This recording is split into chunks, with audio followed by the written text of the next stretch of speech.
Welcome, my dear friends. Today we shall be talking about atomic and molecular masses. आपको पता है कि atoms या फिर मॉलिक्यूल्स जो है they are very small.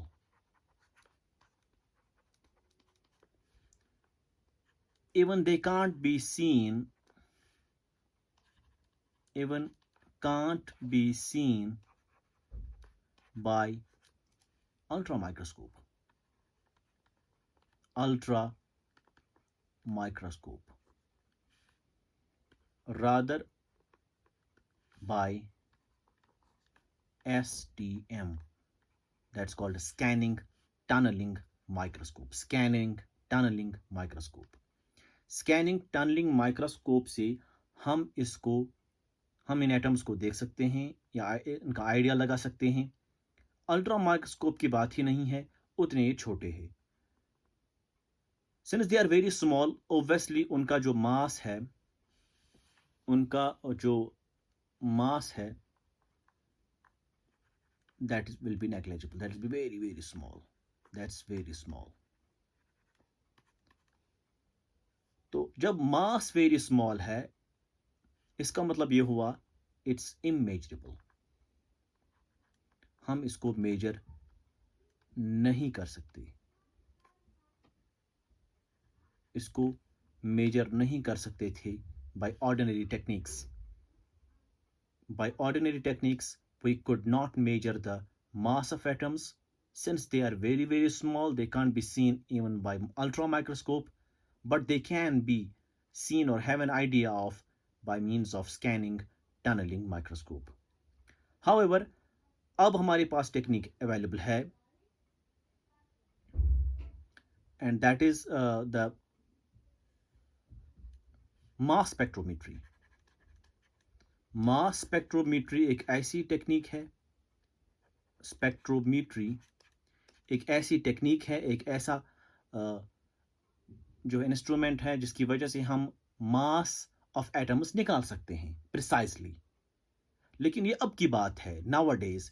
लेकिन उस जमाने में, इट्स अराउंड 1960, उस जमाने ये टेक्निक अवेलेबल नहीं थी मास डिटरमाइन करने के लिए। तो what we do is we were finding the relative masses. So जब एटम्स वेरी स्मॉल है तो उनका मास भी वेरी स्मॉल है, that was immeasurable, we could not measure that mass. So अब क्या किया गया, ये किया गया कि we will find the relative mass. So the point was, for this purpose, for finding masses,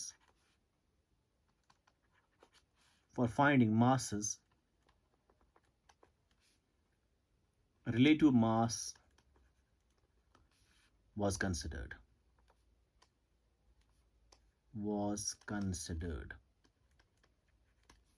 Relative mass was considered. जो ये relative mass है, जब भी बात आएगी relative mass की, it means it's a relative term. Relative term का मायने यह है कि हमें कंपेयर करना है मास विद सम रेफरेंस। मतलब हमें एक रेफरेंस चूज करना है, उसी रेफरेंस के अकॉर्डिंग हमें मास निकालना है all other atoms. So we will try to find the masses of atoms as compared to the mass of some standard reference, and that reference was chosen by IUPAC in 1961, that was carbon 12. So the reference chosen was, जो ये reference है, the reference taken was carbon 12. मतलब carbon जो है, carbon 12 isotope जो है, यही reference choose किया गया in 1961 by IUPAC. IUPAC recommends in 1961 carbon 12 as the isotope to find the masses of atoms as compared to this carbon 12. अब इसको रेफरेंस, इसी को रेफरेंस क्यों बना लिया गया? Why this was taken as reference? उसके 3 reasons है. Number one reason is it is abundant, ये अबंडेंट है, मतलब ये ज्यादा पाया जाता है, it is fourth abundant element in universe. Next is it is moderately reactive,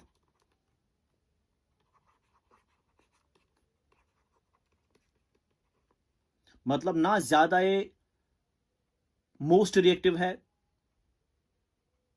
carbon को निकाला हवा में रख दिया तो रिएक्ट कर गया, नहीं, it's not most reactive.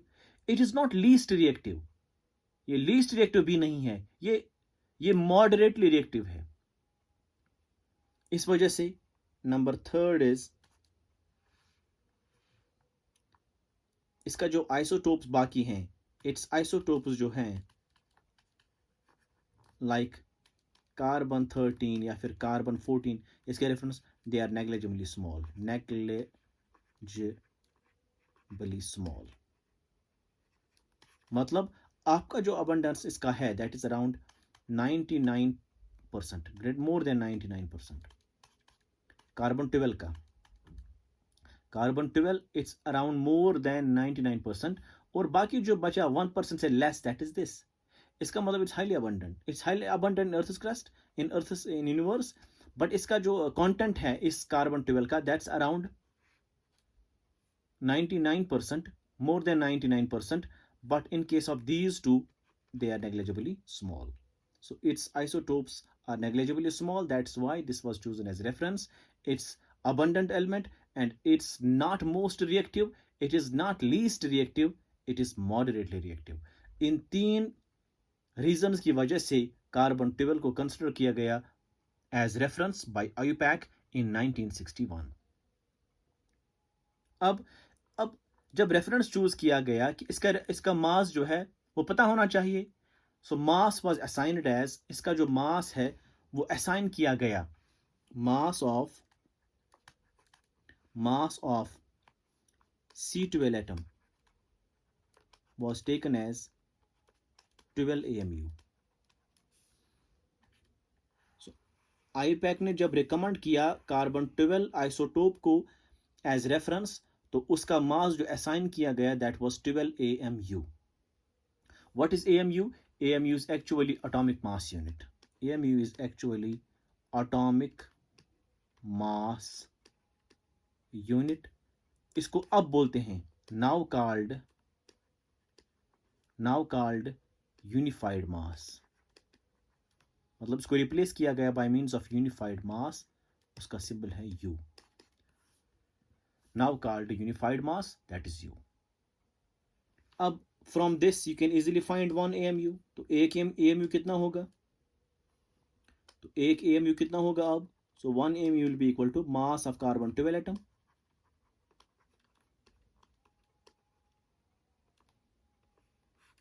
divided by 12. So this is the definition of AMU. So AMU is basically mass of carbon 12 atom कितना है divided by 12, that's called 1 AMU. So 12वां हिस्सा अगर हम कार्बन एटम का लेंगे उसका जो मास है that's 1 AMU. So ये 1 AMU की definition हो गई. अब now before we proceed further, let me define the atomic and molecular masses.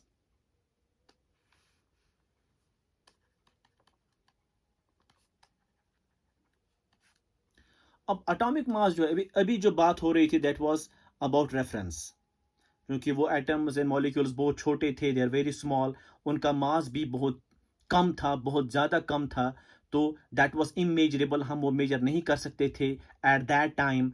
Then they try to find the relative masses. जब रिलेटिव मास की बात आई तो उसका मतलब ये हुआ कि हमें रेफरेंस चूज करना है.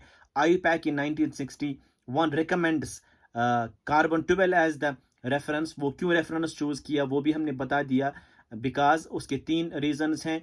वो हाईली अबंडेंट है, दूसरा उसके आइसोटोप्स जो है carbon 13 carbon 14 they are negligibly small, और तीसरा इट इज मॉडरेटली रिएक्टिव का माने ये है it does not react much, it's not fast reactive और it's not least reactive, it's moderately reactive. In 3 reasons की वजह से इसको रेफरेंस चूज किया गया बाय आईपैक, एंड उसका जो मास है that was assigned at 12 AMU From that we got to know how much is 1 AMU. So 1 AMU is basically mass of carbon 12 atom divided by 12. And what is AMU? AMU is actually atomic mass unit, or we can say unified mass, now denoted by U. Now we'll switch on to what is atomic mass. Atomic mass is simply mass of an atom or atoms. एक atom का मास या बहुत सारे atoms का मास, that's called atomic mass. This is the definition of atomic mass. So atomic mass is the mass of an atom or mass of atoms, that's called atomic mass. What does this mean?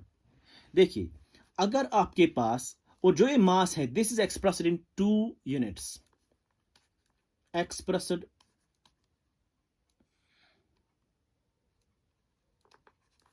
in 2 units.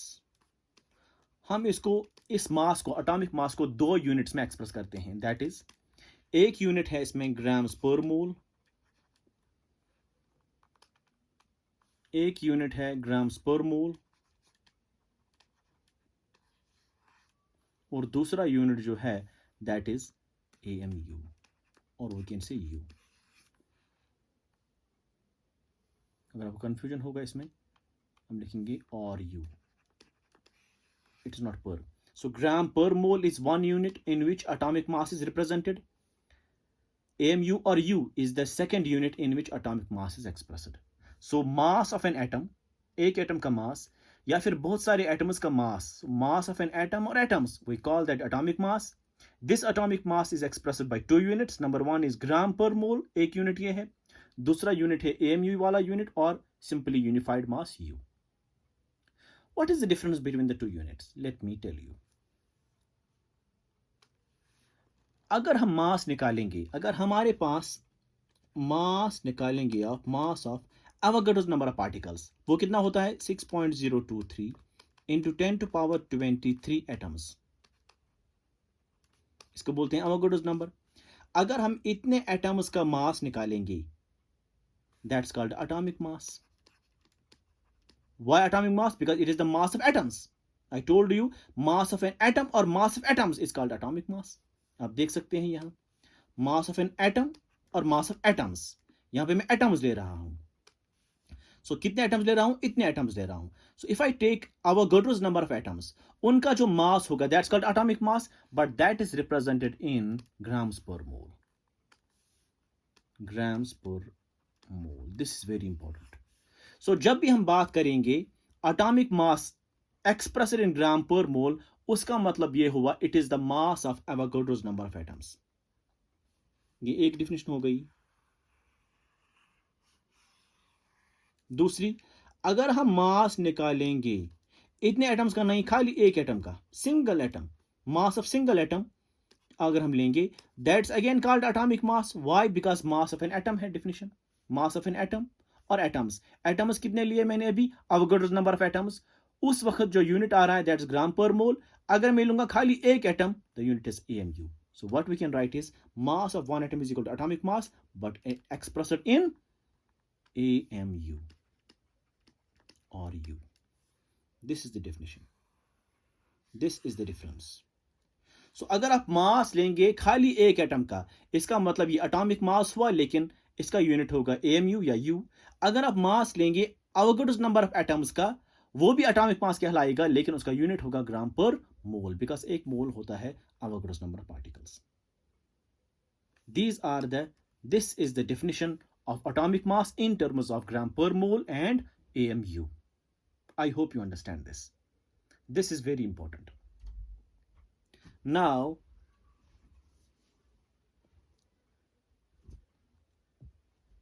how to find AMU कितना होगा in terms of grams? Let's find out. So how you can find AMU now? एक AMU कितने grams होंगे, एक AMU कितने grams होंगे, या कितने grams एक AMU होगा? So we will try to find the relation using these definitions. Using these definitions, we will try to find the relation. Now suppose हम लेंगे atomic mass of atomic mass of carbon 12 is equal to 12 grams per mole. जब मैंने ये unit लिया, atomic mass carbon 12 का 12 है, लेकिन मैंने कौन सा यूनिट लिया? आई टुक 12 grams per mole as the unit, grams per मोल. इसका मतलब ये हुआ कि ये जो मास है, this is the mass of how many atoms of carbon 12? Avogadro's number. Because जब भी हम यूनिट लेंगे gram per mole, it means it is the mass of Avogadro's number. I told you right now. जब भी आप unit इस्तेमाल करेंगे gram per mole, it is the atomic mass, लेकिन कितने एटम्स का? इतने एटम्स का मास होता है, ये वाला एटॉमिक मास. जब भी हम यूनिट करेंगे इस्तेमाल ग्राम पर मोल. अगर आपने यूनिट इस्तेमाल किया AMU या U, then it is the mass of only single atom, one atom. तो यहां पे मैंने क्या लिखा? Atomic mass of carbon 12 is 12, लेकिन यूनिट मैंने लिखा ग्राम पर मोल. इसका मतलब ये हुआ ये जो मास है, it is the mass of how many atoms? Avogadro's number. So we can write it like this. This implies it is the mass of 6.023 into 10 to power 23 C12 atoms. कितना हुआ? 12 grams. So इतने atoms का मास जो है, that is 12 grams. This implies further, अब अगर इतने atoms का मास 12 ग्राम है, एक एटम का कितना होगा? So mass of one atom of carbon 12 atom, mass of one atom of carbon 12 कितना होगा फिर? That is 12 divide by Avogadro's number. ठीक, ग्राम्स. अब देखिए, mass of one atom of carbon 12, you know the relation, आपको पता है यहां 1 AMU कितना होता है? Mass of carbon 12 atom divide by 12. अब मास ऑफ कार्बन 12 कितना निकला? मास of an atom of carbon 12 कितना निकला अभी? That is 12 by Avogadro's number. So you can substitute it. So therefore 1 AMU is equal to, या हम लिखेंगे यहां we know, हमें पता है 1 AMU is equal to mass of carbon 12 atom divided by 12. So mass of carbon 12 atom कितना निकला? mass of one atom of carbon 12, that is 12 by this. यहां पे लगा लीजिए. So what you can find is, you can find 1 AMU will be equal to mass of carbon 12 atom कितना निकला? 12 by Avogadro's number. So that is 12 divided by Avogadro's number. और formula का 12, यहां formula का 12 और 12 will cancel. It is equal to 1 divided by 6.023 into 10 to power 23 grams, and this is equal to 1 AMU will be equal to, जब फिर divide करेंगे it will be 1.66 into 10 to power minus 24 grams. इसका मतलब ये हुआ कि एक AMU इतने ग्राम्स होते हैं. This is the relation between AMU and gram. 1 AMU कितने ग्राम्स होते हैं? That is 1.66 into 10 to power minus 24 grams. Minus 24 grams.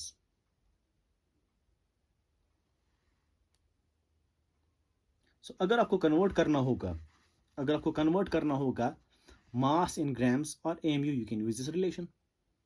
You can easily use this relation. Now one more point I should tell you is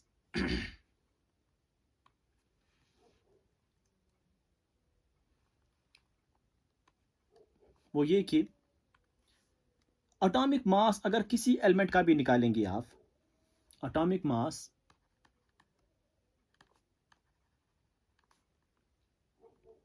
of any element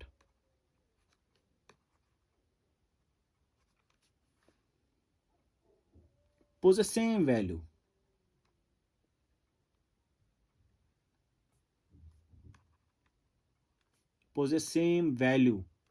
whether expressed in gram per mole और U. चाहे आप इसको express करेंगे gram per मोल से या AMU से या U से, वैल्यू क्या रहेगा? Value will be same. किसी भी एटॉमिक मास किसी भी एलिमेंट का सेम रहेगा, पोजेस सेम वैल्यू, सेम रहेगा, whether you express it in gram per mole or U, but meaning is different. But meaning differs. That is, उसका मतलब क्या हुआ? उसका मतलब ये है कि सपोज आप लेंगे यहां for example atomic mass of carbon 12 जो है that will be equal to 12 gram per mole and this will be equal to 12 AMU also. मतलब एटॉमिक मास कार्बन का कितना लिया आपने? 12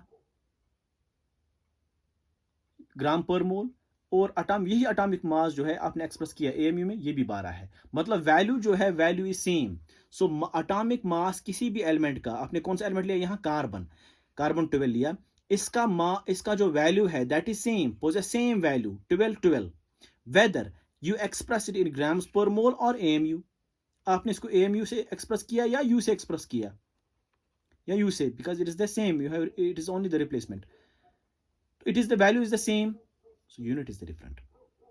So whether you express the atomic mass in gram per mole or you express it in AMU, value of atomic mass will be same, but meaning differs.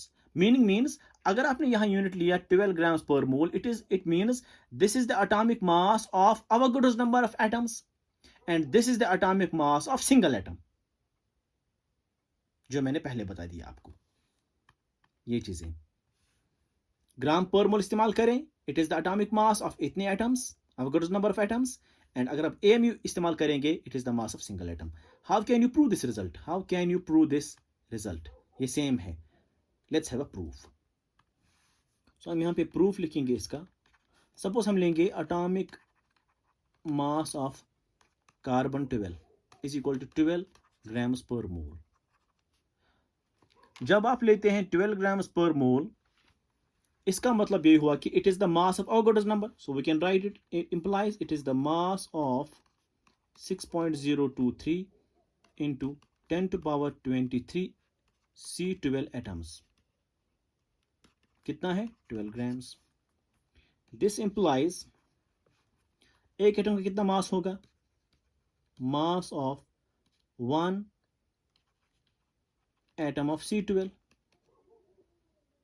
कितना होगा? That is this 12 divide by Avogadro's number, grams.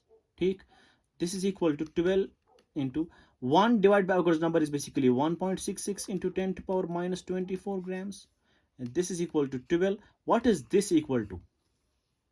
आप देख सकते हैं यहाँ 1.66 into 10 to power minus 24 grams is actually AMU, so we can write instead of this AMU, so it is U। इसका मतलब ये हुआ कि 12U मतलब 12 AMU जो है it is the mass of single atom here. So what is the mass of single atom? Called atomic mass. This called atomic mass. So atomic mass is equal to 12U. Atomic mass of same atom was equal to 12 grams per mole. So value is same, but unit differs. Unit क्या है? ग्राम per मोल, यहाँ पे unit क्या है? U.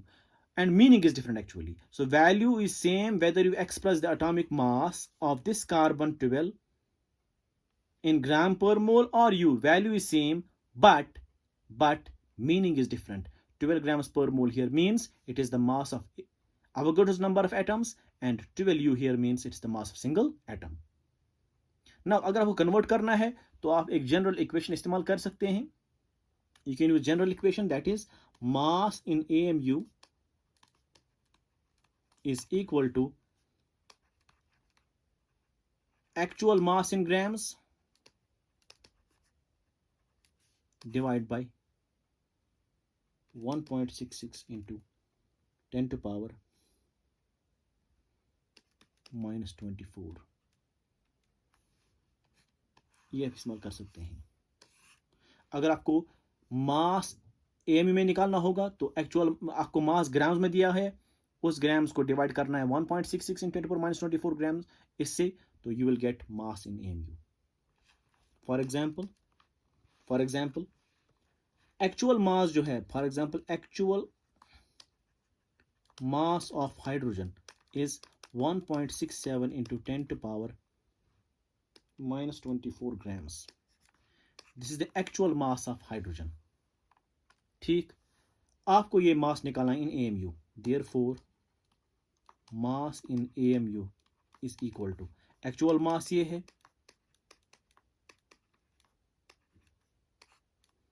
1.66 into 10⁻⁻24।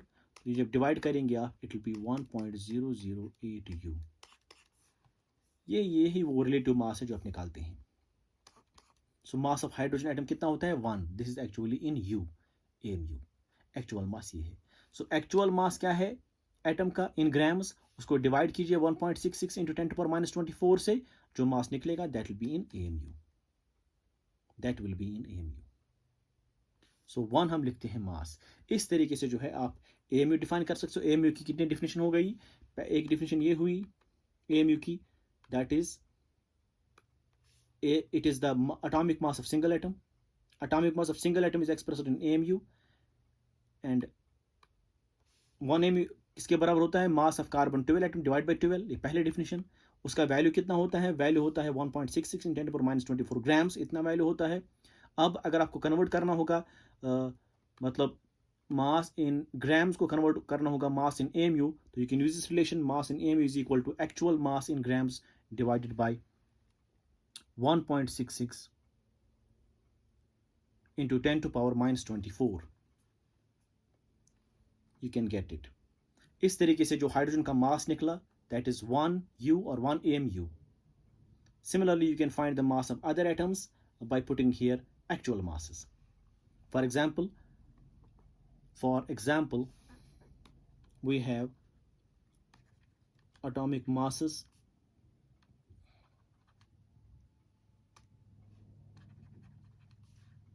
of some elements।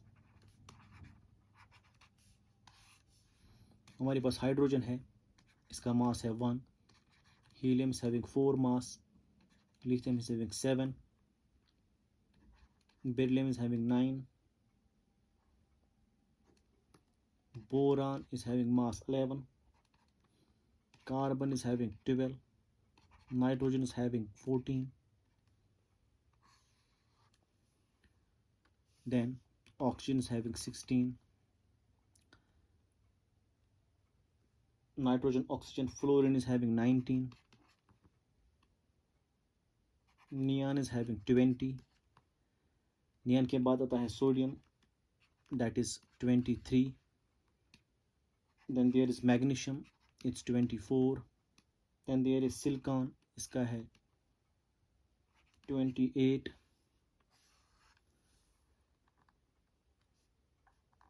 then there is aluminum, then there is, पहले magnesium के बाद में अल्युमिनियम आता है, मैग्नीशियम के बाद में अल्युमिनियम आता है यहाँ। So will write here aluminium first. Aluminium का मास है 27, तो सिलिकॉन का मास है 28। उसके बाद हम लिखेंगे, we will now write here mass of phosphorus, that is 31, sulfur, that is 32, mass of chlorine is 35.5, और आर्गन का जो है दैट इज 40। ये आप याद रखेंगे, इतने यही इस्तेमाल होंगे आपको मॉलिक्यूलर मास डिटरमाइन करने के लिए। सो ये आप याद रखेंगे। Next, how to find the masses of isotopes first. अगर आपको एटॉमिक मास निकालना होगा आइसोटोप्स का, तो कैसे निकालेंगे। तो एटॉमिक मास एक आइसोटोप का कितना होता है, you will use this relation, percentage multiplied by mass plus percentage multiplied by mass divided by total percentage. बस ये आप इक्वेशन आप इस्तेमाल करेंगे to find the masses of isotopes। This equation will you use to find the mass of isotopes. कैसे, हमारे पास एक क्वेश्चन है, suppose we are having a question is, हमारे पास एक क्लोरीन है, it exist as mixture of 2 isotopes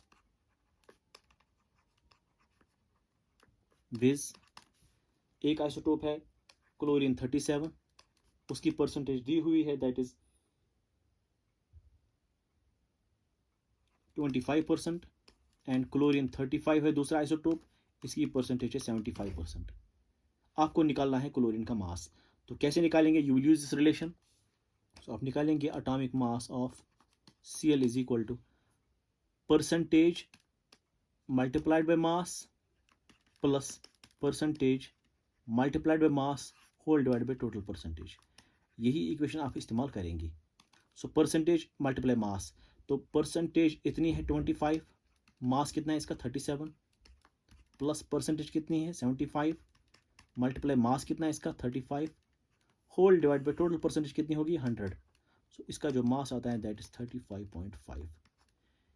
because chlorine जो है, क्लोरीन को बाकी आइसोटोप्स जो हैं वो हाई क्वांटिटी में है। एक आइसोटोप 75 है, दूसरा 25 है।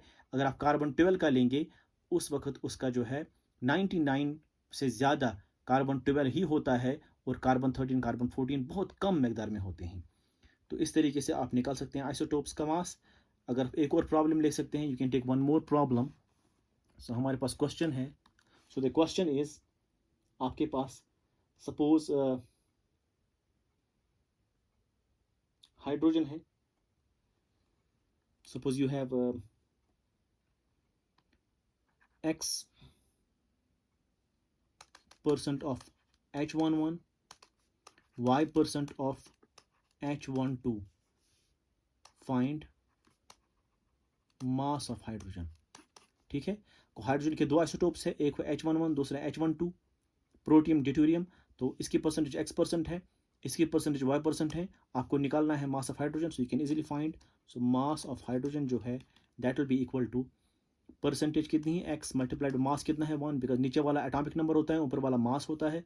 सो प्लस परसेंटेज y है, मास कितना है 2, होल डिवाइड परसेंटेज कितनी हो गई टोटल में x प्लस वाई। सो इस तरीके से जो है आप निकाल सकते हैं मास of isotopes. This is how you can find the masses of isotopes. अगर आपको मास दिया हुआ है you can find the percentage also. देखिए अगर आप यहाँ पे देखिए, अगर आपको आप मास ही दिया हुआ है और एक परसेंटेज दी हुई है, you can easily find the percentage of other using this expression. मतलब एटॉमिक मास आपका दिया हुआ है, वहां से एक आइसोटोप की परसेंटेज दी हुई है, you can find the percentage of other isotope.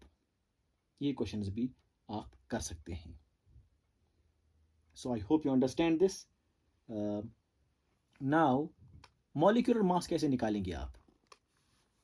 Molecular mass जो है ये सेम डिफिनेशन है as was the definition of atomic mass. मतलब अगर आप, it is the mass of molecules, molecular mass is the mass of molecules. ये भी express हम करते हैं ग्राम्स पर मोल में या फिर एएमयू में। ठीक, ग्राम्स पर मोल में जब एक्सप्रेस करेंगे इसका मतलब it is the mass of 6.023 into 10 to power 23। अब हम एटम्स नहीं लिखेंगे बल्कि मॉलिक्यूल्स लिखेंगे। सो अगर हम इतने मॉलिक्यूल्स लेंगे उसका कितना मास होगा, that's called molecular mass in grams per मोल। अगर हम एक ही मॉलिक्यूल लेंगे, जैसे उसमें हमने लेके एक एटम लिया था, तो उसका कितना मास होगा, that's expressed in AMU. Same definition, same जो हमने एटॉमिक मास में पढ़ी है। अब मॉलिक्यूलर मास कैसे निकालेंगे आप? सो मॉलिक्यूलर मास जो है, molecular mass is obtained by the summation of atomic masses. Summation of atomic masses.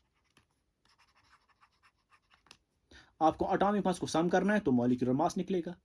For example आपके पास है H2SO4 सल्फ्यूरिक एसिड। आपको इस मॉलिक्यूल का मॉलिक्यूलर मास निकालना है। सो मॉलिक्यूलर मास जो है that is equal to sum of atomic masses.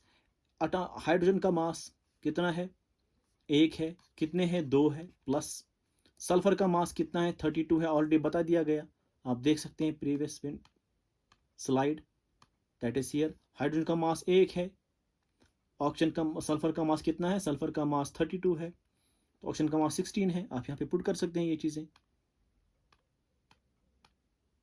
So sulphur का मास 32, ये एक ही है, मल्टीप्लाई 1, प्लस ऑक्सीजन का मास कितना है 16, ये कितने हैं 4, मल्टीप्लाई 4, तो कितना हुआ 2 1 are 2, 32, 64, that's equal to 32 plus 2 is 4 + 2 हो गए 6, 8, 98 इज द, अगर आप U लिखेंगे इसका मतलब ये हुआ it is the 98 is the atomic mass, molecular mass of sulfuric acid expressed in U means it is the mass of one molecule. अगर आप इसी को लिखेंगे एक्सप्रेस करेंगे 98 grams per mole, then it becomes the molecular mass of same substance expressed in grams per mole, which means it is the mass of how many molecules? Avogadro's number of molecules. इसी को हम बोलते हैं नाम ग्राम molecular मास भी, ग्राम molecular mass, या हम बोलते हैं 1 ग्राम मॉलिक्यूल। इसके दो नाम्स है। जब भी हम मास को एक्सप्रेस करेंगे in grams per mole, so it's called gram molecular mass या 1 gram molecule, 1 gram molecule. Similarly जब हमने डिस्कस करा था एटॉमिक मास, तो उस वक्त हमने बता दिया था आपको, अगर आप देखेंगे ये चीज़ें डेफिनेशन, तो इट्स कॉल्ड, जब हम एक्सप्रेस करते हैं मास in grams per mole, it's called gram atomic mass और 1 gram atom. When you express atomic mass in grams per mole, it's called gram atomic mass or 1 gram atom. 1 gram atom means it is the gram atomic mass, which means it is the atomic mass expressed in grams per mole, which means it is the mass of how many atoms? Avogadro's number of atoms. अगर आप molecule पे apply करेंगे तो जब भी आप atomic molecular mass express करेंगे in grams per mole, that's called gram molecular mass और 1 ग्राम मॉलिक्यूल। 1 ग्राम मॉलिक्यूल का मतलब क्या हुआ? ग्राम मॉलिक्यूलर मास, उसका मतलब हुआ molecular mass expressed in grams per mole, and that means it is the mass of Avogadro's number of molecules. I hope you understand this and how to find the molecular mass by the summation of atomic masses like we have done here. So if you find it difficult to understand it, you can put my video forward, backward. You can pause it many times to watch it carefully and learn it carefully. Please do not hesitate to share and subscribe my channel. Thank you very much.